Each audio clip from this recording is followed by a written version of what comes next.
What's up, film fans?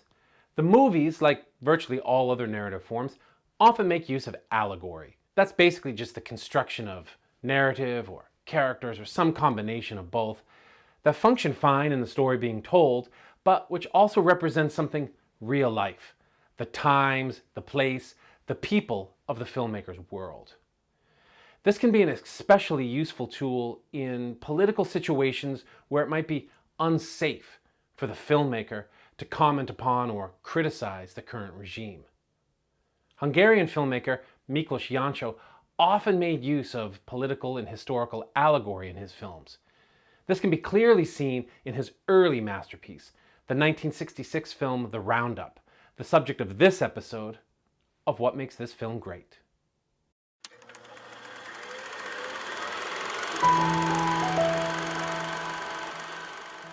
Hey everybody, just a quick refresher on allegory. It's basically when anything in the narrative, it can be a character, it can be the setting, it can be certain plot points, represent something outside the story. And it's used as a way to comment on the world in which we live today, or the world we might want to live in. Some allegories are very obvious and basic. If you remember Pilgrim's Progress, you know that there is a character called Hope, and Hope was hopeful. The parables of the Bible are often allegories. So you could look at something like The Good Samaritan, which is a story about a Samaritan who comes along and helps a Jew who's in dire need of help. And Samaritans and Jews don't like each other at this time. So this is a great act of courage or neighborliness or just kindness and love on the part of the Samaritan. Great story, sits there on its own. But also, it's an allegory for the way that the biblical Jesus would tell us we should treat our neighbors and we should treat anyone. A more recent example you might be familiar with is the 1953 play by Arthur Miller, The Crucible, which is about the Salem witch trials of the late 17th century. It's well understood also to be an allegory of the McCarthyite Red Scare that was going on in the United States in the 1950s. So these are different allegories, and it's been around. It's one of the oldest forms of storytelling. In the cinema of Central and Eastern Europe during the Cold War, political allegory was an incredibly useful tool.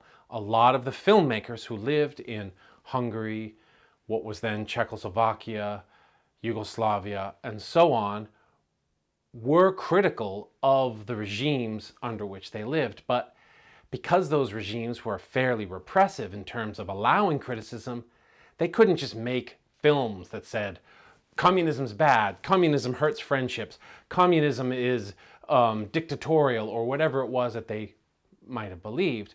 So they had to disguise it as political allegory. Miklós, the great Hungarian filmmaker, made frequent use of political and historical allegory, especially in his films from the 1960s. Jancsó, sometimes you'll hear his name pronounced Jancsó because of the spelling. The Hungarian pronunciation would be Jancsó.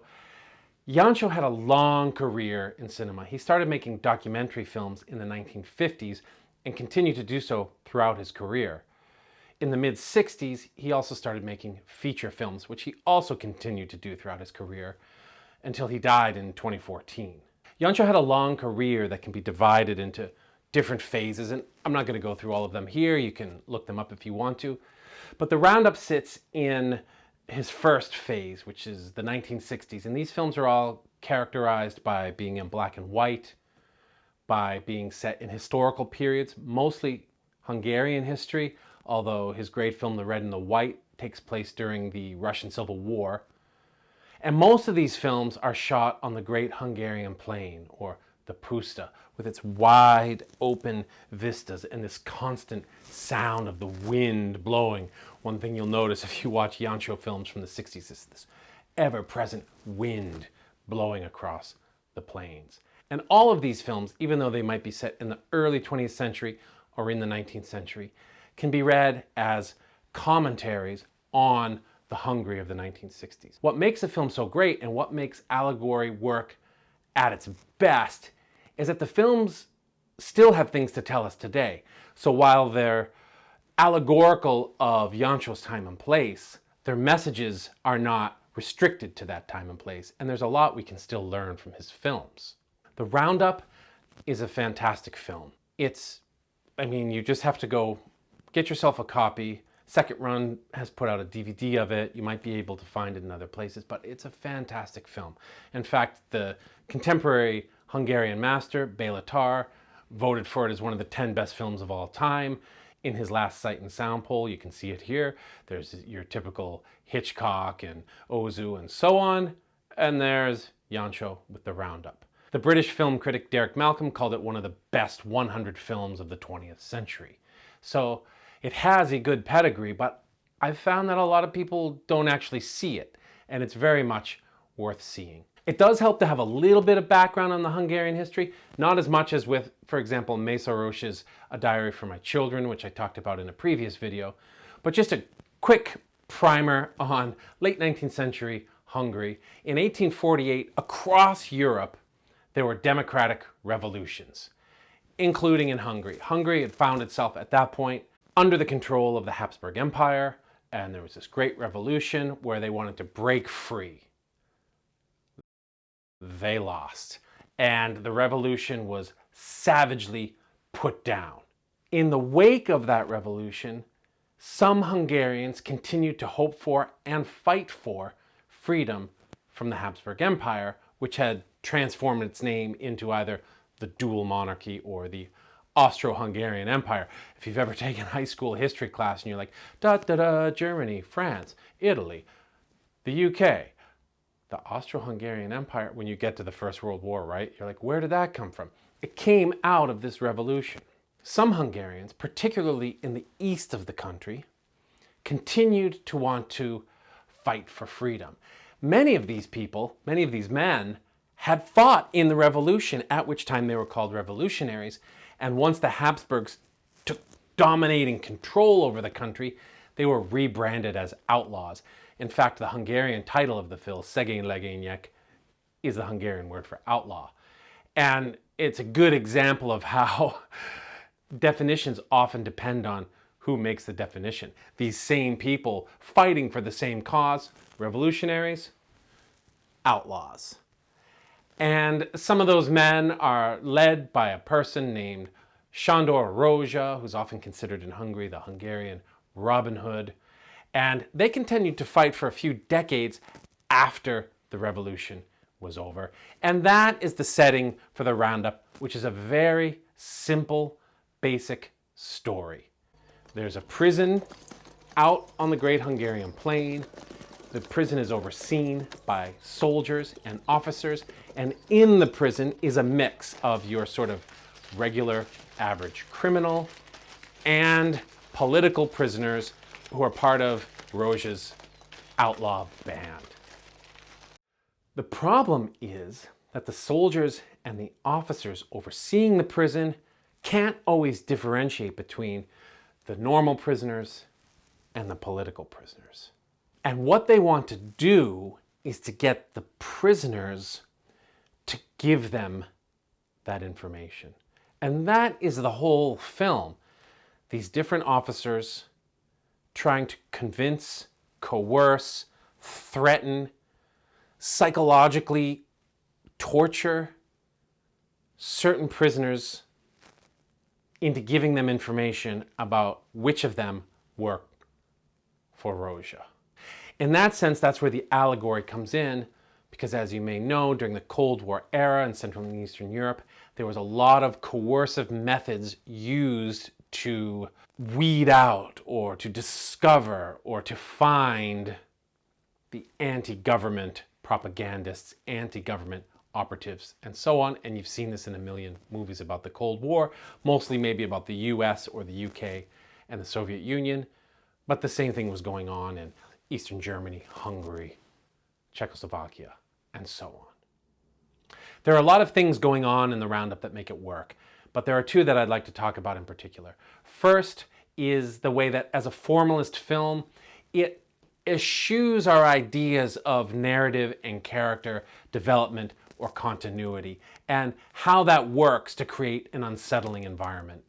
And second, is the way the film builds in confusion into its narrative, but also into its formalism, so that it creates an effect in the viewer of confusion, which replicates the confusion of the prisoners as they go about trying to save their skins in the film. This is a very formalist film. And what I mean by that is it cares more about, or it pays more attention to, or it seemingly pays more attention to framing, camera angles, camera movement, architecture, how humans and architecture are framed and shot, how forms and shapes are rearranged on screen to convey certain ideas, certain themes, and certain feelings. That's not to say that it's plotless, but the plot and the characters are very different from what you would expect from a kind of mainstream movie. If you submitted this script to your Screenwriting 101 class, you would get a lot of notes back. What I mean by this is that the conventions of character and narrative that you would normally expect from a film are not there, or they're there, but just enough to create a thread to help you follow it through.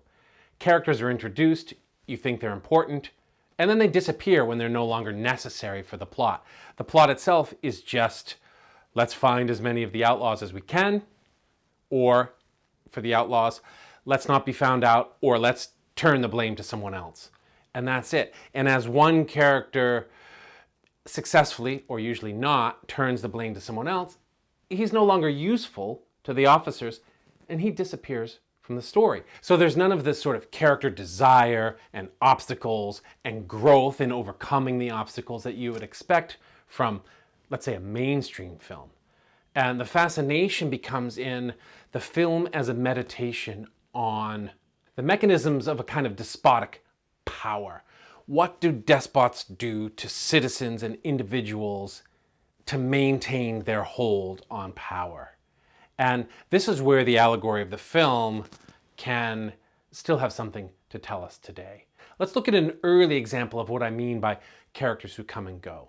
We first see the prison in this wide shot, and then we see groups of prisoners being marched in and out, and eventually the camera and the officers in charge isolate and call out one prisoner. This is great Hungarian actor József Madarás, who's unnamed in the film, and they lead him away, and they lead him up to these sort of prison cubicles, and he changes his clothes, and then they take him out of the prison.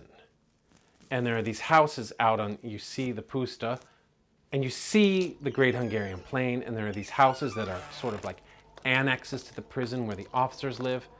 And as they march this unnamed prisoner over, we also see an old woman coming to meet him. Then they cut to the woman, they show her these dead bodies lying on the floor, she recognizes them, and then they bring in the prisoner, and we get this moment. Vannak magának hozzátartozói? Vannak. Szülei? Azok. Ne csodálkozzon, ha nem fogják magát többet látni. Nem csodálkozom. Nem csodálkozik? Nem. Miért nem? Mert maguk az olyan embert nem nagyon szeretik, amilyen én vagyok. 4 nyelven beszélek, és elég sokat jártam külországban. És maga csempészte be Kossuth iratait, még annak idején. Fiatal voltam. Igen, fiatal volt. Most elmehet.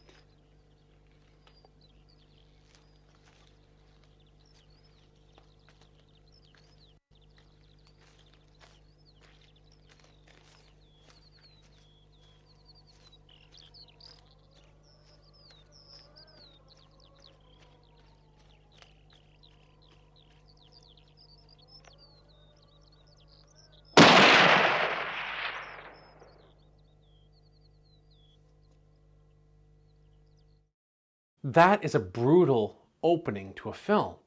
And it's brutal in a couple reasons. First of all, because they shoot the guy in the back after they've told him he's free. And that's an indication of who these officers are and what they're going to do in this film. But it's also brutal to the audience because the film spends several minutes establishing this man as a potential protagonist. The camera is focused almost solely on him throughout the opening minutes of the film, and we see him change his clothes, we see him in conversation, and then shot in the back, dead. And this is an indication to the audience of what's to come.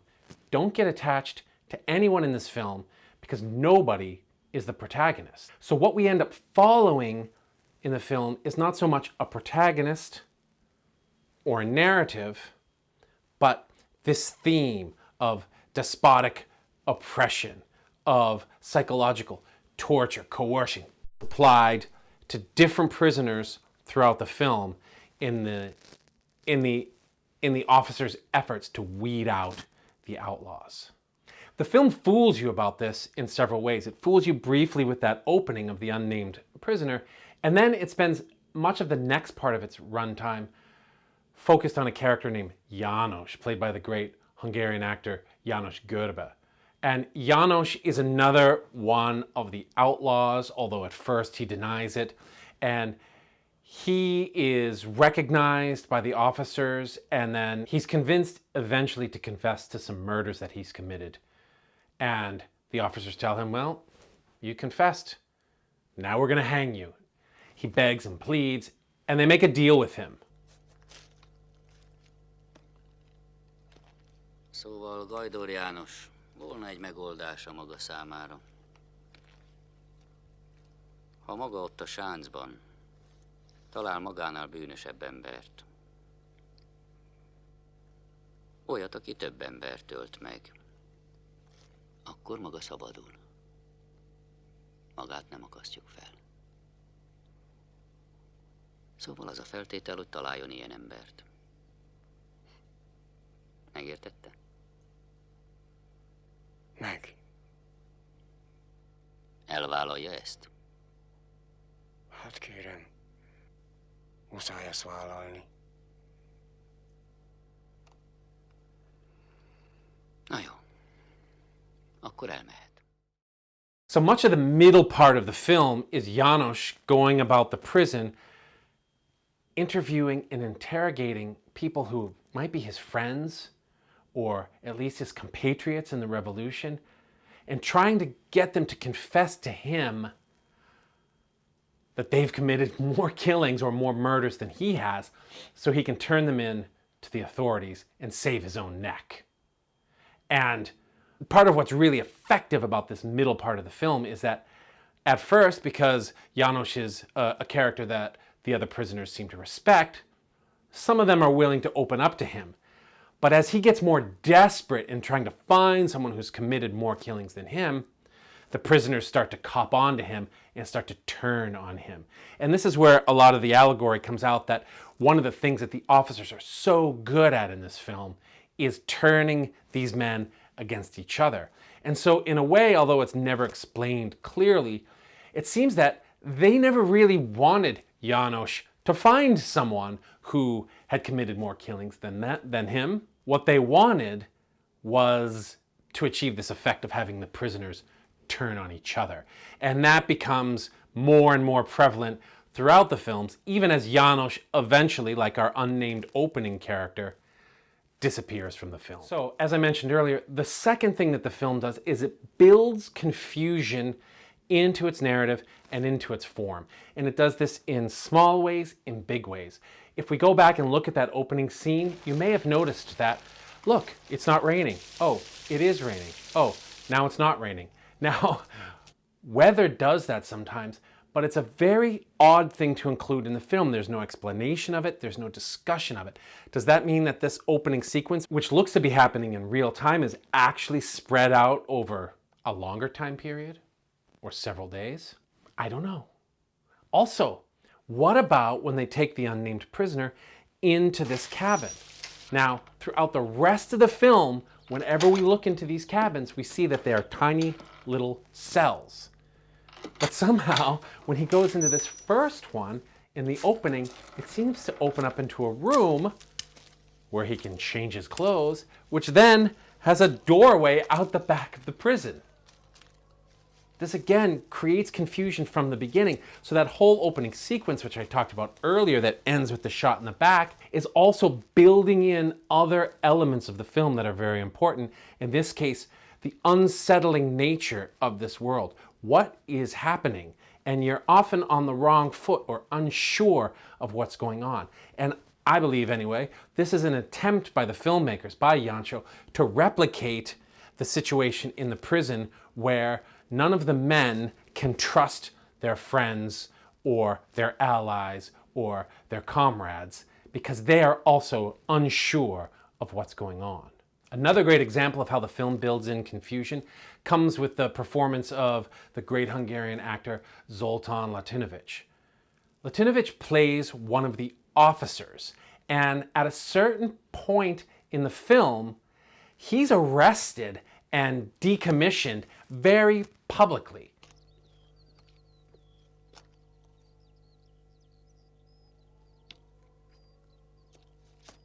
Lefokozást végrehajtani.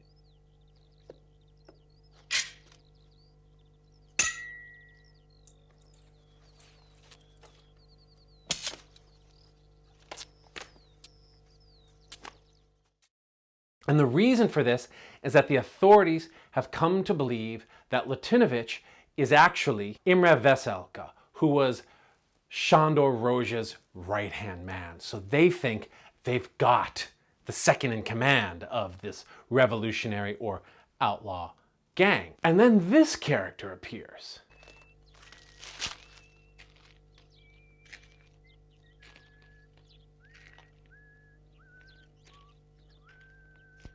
And he's played by the same actor. And it's confusing because at first, when this first happens in the film, you're like, wait, is that the guy they arrested? Is he back out? He's got a little more facial hair. He's dressed differently. And it's shot very cleverly, so they often appear in the same scene, but not in the same frame.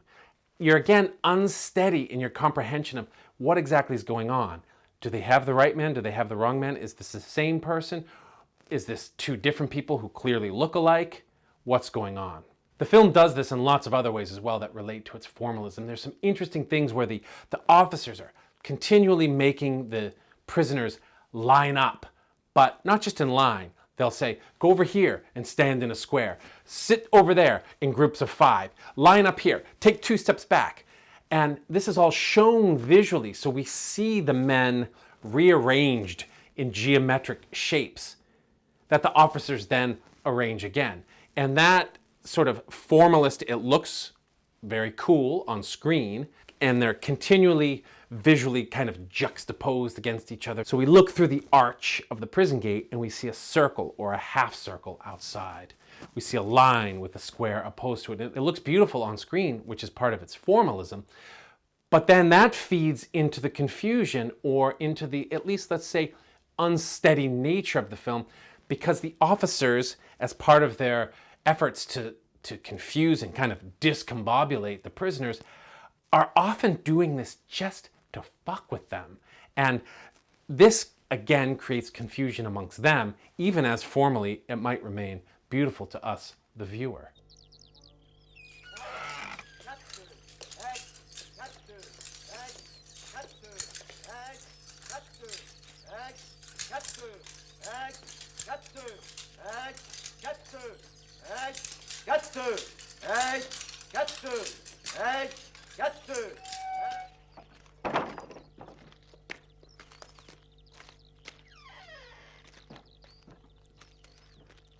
Maga. Maga. Maga. Maga. Jöjjenek!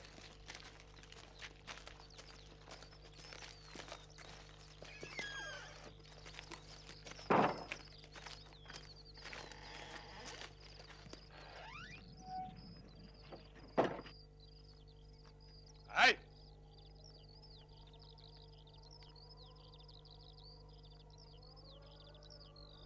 Győzz! Hátra! Harc! 5 lépést előre, indulj! Maradjanak itt, asszonyok!